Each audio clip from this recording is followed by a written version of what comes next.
Ladies and gents, how are we doing? It is your boy SVT Evan, and we are on the 2023 Surron. Finally got the audio corrected, so hopefully you guys can hear me a-okay, and there's very minimal wind noise. But today's video, we are going to be talking about 5 things, or just things in general that I love about the 2023 Surron. Now, oh, look at all the mud and crap. Gosh dang it. Yeah, we just had a snowstorm and an ice storm, and everything finally melted, and your boy, I know, is covered in mud. But we're going to go out and... oh my goodness, your boy needs to go over there. That ain't gonna happen. Hold up. We're gonna hop the curb. No, we're not. I'm fat. And we will absolutely just go down. Let me turn this off because I don't want to whiskey throttle. Ooh. And your boy's wearing tighter pants. Mistakes were made. Oh, heavy bike, heavy bike. There we go. Roller over here. So, things I love about this bike. Well, that right there, the fact that, yes, this thing is heavy. I want to say it's right around 120 pounds or so, but it's not super bad. You know, I was able to pick that up there. That was my mistake for wearing, you know, kind of tighter pants. GG, Evan, good idea here. But this thing is lightweight, and you could take it anywhere. So that's going to be, you know, point number 1 is that you can mob this thing anywhere. You can mob on the street. You could mob, Supras. You want a roll race, fellas? You want to do a 20 roll? Bet. Gotta watch out for puddles. But this thing is a ton of fun. The fact that you can pick it up, you can take it anywhere. You can throw it in the bed of your truck. I see some people throw it in their cars. If you have a big enough car, fold down the back seats, throw this sucker in there, and you can just mob it anywhere. This summer, I definitely want to take this on some rides. I'm in the northwest Chicago suburbs, so I got to find out. There's a few Facebook groups that I've joined, so would love to roll out with some homies, meet some new guys. Oh, what do we got here?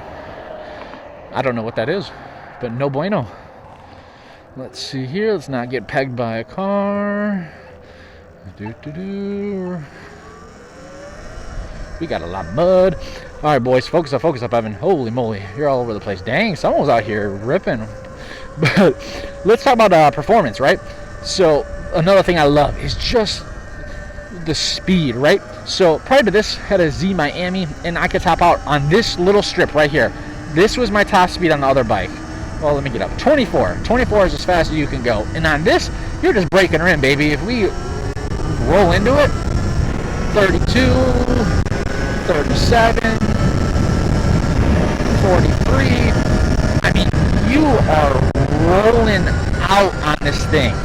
That is so sick, the fact that on a bike like this, you can achieve speeds of over 40. Now, I know someone's going to comment, Evan, well, that thing's not correct. The GPS is off. Yeah, I know. This thing will say like 47 to 49. You're really going like 42, 43. But I don't care. This thing, getting up to those speeds is still tremendous in, you know, all respects. Now, also on this road, you guys probably can't tell, but it is not the best surface in the world. And this is pretty dang smooth. So that goes into the suspension. The suspension on this, I think, is actually pretty darn good, to be honest. Now, no, is it the smoothest ride in the world like you're going to get in a Cadillac? No. But I see people dog on it. I think this suspension is great for the type of riding that I do. I could not complain whatsoever. I don't know how people do like ramps and stuff, man. That would scare the crap out of me on something like this. Probably because I'm just a heavier boy. I'm like 220. But for some of the guys out here that are doing jumps and stuff, mad props to you. Not for me. Couldn't do it. What a beautiful day out here, though, guys. See, this is what I love. You know, I have, you know, quite a few vehicles, a lot of fun cars.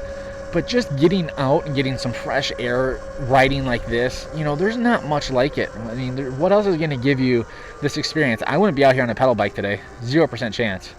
You know, it just would not happen. So to be able to come out here, let's go over here, and just explore. Go places you've never been. You know, I can't even begin to tell you guys how many little areas I found just from mobbing. You know, that's the best way I could put this. It's like the mob mobile, and I'm probably using maybe that term out of context, but just being able to cruise. When I say mob, I mean just like cruise around and like see different areas and just experience different stuff. Like, you know, right now I don't want to get super dirty, but I could go down this path and go rip around wherever. You know, if it wasn't wet, I probably would. But this thing just unlocks so many just opportunities and just cool experiences. I can't recommend it enough. Now, things that I do love, and this is going to be kind of a double-edged sword, is the price point. Now, some people are like, how can you love the price point? This thing's like $4,500. I agree. It is expensive, and $4,500 bucks, I don't care who you are, that stings a little bit. Unless you're like Mark Cuban or something. Oh, I just realized I'm on the road. But back to performance, you know, the speed limit's 45 here. We could cruise just about that. Now I'm not going to because there's no cars behind me. But you can go, you can, you know, stick with the flow of traffic without any issues. But back to the price. So yes, $4,500 is a lot of money. But when you think about, you know, I've seen people with stock batteries getting 6,000 miles. If you do the math on how much you're saving on gas in 6,000 miles, you know, the bike almost probably pays for a good portion of itself. Granted, I'm fortunate enough now to be monetized. You know, I don't make a ton of money by any stretch of the imagination, but I would imagine that the videos that I make with this bike, along with, you know, the money I'm saving on gas, it probably somewhat, you know, it'll pay for itself within a year or so, which is super, super rad. Now, that's going to lead me into another point is, you know, I'm the type of person, I don't buy things just to resell them. Like, I buy them to use them.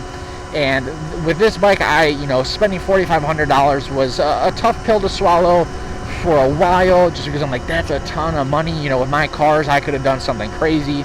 You know, for the Cobra, that could have been a new blower and a fuel system, or I could have done bags. Like, there's so many different things I could have done, but I don't regret this at all because I can upgrade this. So let's say, you know, in theory, let's say I put 5,000 miles on this bike and the battery starts to go, I'm not getting the range that I used to. Not a problem. I can literally buy a new battery, pop it in here, and we're good to go as if it's brand new. I could buy a new controller. I can buy a new motor if I want to go faster, if I want better range, if I want a higher top end speed. I mean, there's just so much stuff you can do. I mean, it's really, you know, these bikes are like Legos. You can build them and assemble them however you want, and it's just endless. You know, it's so neat. And you don't have to be crazy on them. You know, like, I'm not here zipping around. You know, as I get more comfortable on the bike, I'm for sure going to be a menace. But it's just super, super neat. You know, there's so many things to love about these bikes, and some people dog them. And I think that's the people that have had them for years and years and years and, you know, want the crazy performance. So in stock form, they're not the most exciting. But I honestly, you know, there's very few things in life that I feel like give you this sort of experience. So I could not recommend it enough. So I'm going to wrap this video up here, guys. I'm sure there's way more stuff that I'm totally spacing out on. That's amazing. But if you guys are interested in these bikes, I highly recommend doing it. You're not going to regret it. If you don't want to spend the money, maybe try to find a used one. Don't let the mileage be, you know, deter you from buying one. Just find one that's in good shape, that hasn't been beaten up too bad. You know, everyone that buys these for the most part, you know, really rags on them. But they're designed to do that.